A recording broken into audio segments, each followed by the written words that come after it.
Hello and welcome. So, you've got an angiogram on the calendar. It's completely normal to have a ton of questions about what happens next. Today, we're going to walk through that recovery journey step by step, so you can go in feeling confident and totally prepared. Right, you've taken this huge step for your heart health. Awesome. But what happens after the procedure? Well, you've come to exactly the right place to find out. So let's treat this as your personal roadmap for what's ahead. We're going to make sure you feel totally prepared. Let's dive right in. First things first, let's do a super quick recap of what an angiogram even is, just to make sure we're all on the same page. So what is an angiogram, really? In the simplest terms, think of it like this. It's basically a high-tech roadmap for your heart's arteries. Doctors use this map to see exactly, and I mean exactly, where blood flow might be getting pinched off or blocked. It's absolutely critical for figuring out the best way to treat it. And wow, this slide really brings it to life, doesn't it?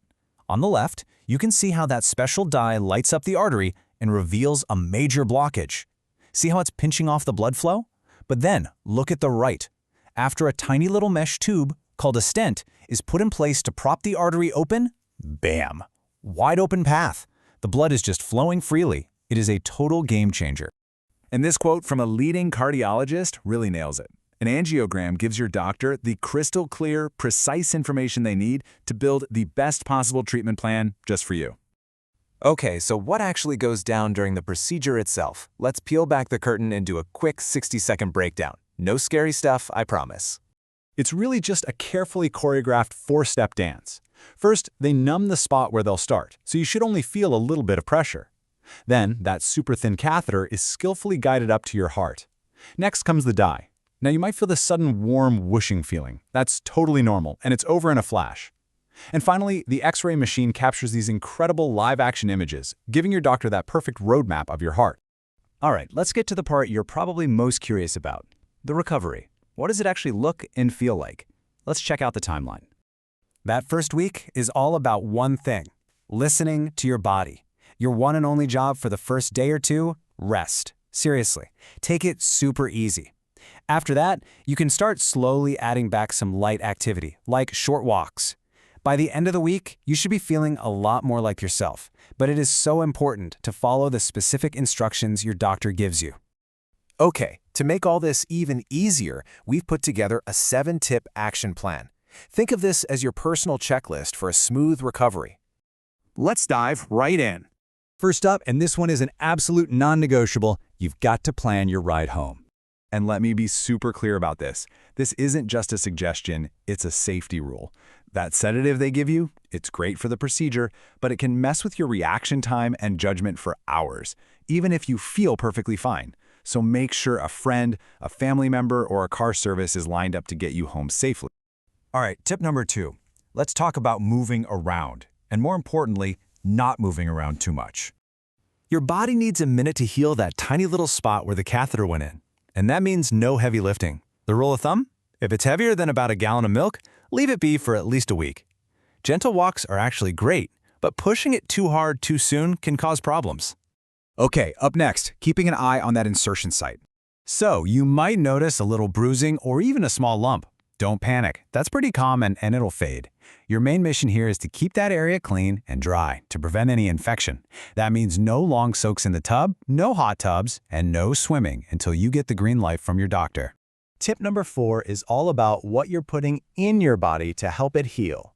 Hydration is your best friend right now. Why? Because all that water helps your kidneys do their job and flush out that contrast dye we talked about earlier. And when it comes to food, start light and easy. As you feel up to it, focus on those heart-healthy, healing foods, fruits, veggies, lean proteins. You're giving your body the fuel it needs to recover. Up next, and this one is absolutely critical, your medications. You really have to follow your doctor's instructions to the letter here. As you can see, different meds have different rules, especially if you're on blood thinners or diabetes medication. And here's the golden rule no matter what: never ever stop or change a dose without talking to your doctor first. Seriously. Tip number 6 is all about being your own best advocate. Knowing what's normal and what's not is super empowering and helps you stay in control of your recovery. And that brings us to our final tip, number 7, don't blow off those follow-up appointments. They are so important. Think of these appointments as a strategy session with your doctor. It's not just for them to check on you, it's your chance to get answers. And pro tip, as the slide says, come with your questions ready to go. Write them down. That way, you walk out of there feeling confident about your next steps. Okay, this last section is incredibly important. We've just talked about knowing the warning signs. Now we're going to get super specific about what to look for and exactly when you need to pick up the phone or get help immediately. Keep a close eye on that catheter site. If you see any of these things, bleeding that doesn't stop after you've held firm pressure on it for 10 minutes, a bruise that's getting bigger fast, or signs of infection like it's getting red, hot, or oozy, you need to call your doctor right away. Don't wait and see. And listen, for these symptoms right here, we're not talking about calling your doctor's office. We are talking about getting emergency help. If you feel any chest pain, if you're suddenly short of breath, or if your heartbeat feels weird and fluttery, that's a 911 call. No hesitation.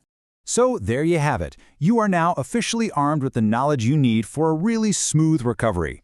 Just remember, this isn't a passive process. You are the most important member of your healthcare team. So take everything we've talked about today and use it to take charge of your recovery. You can absolutely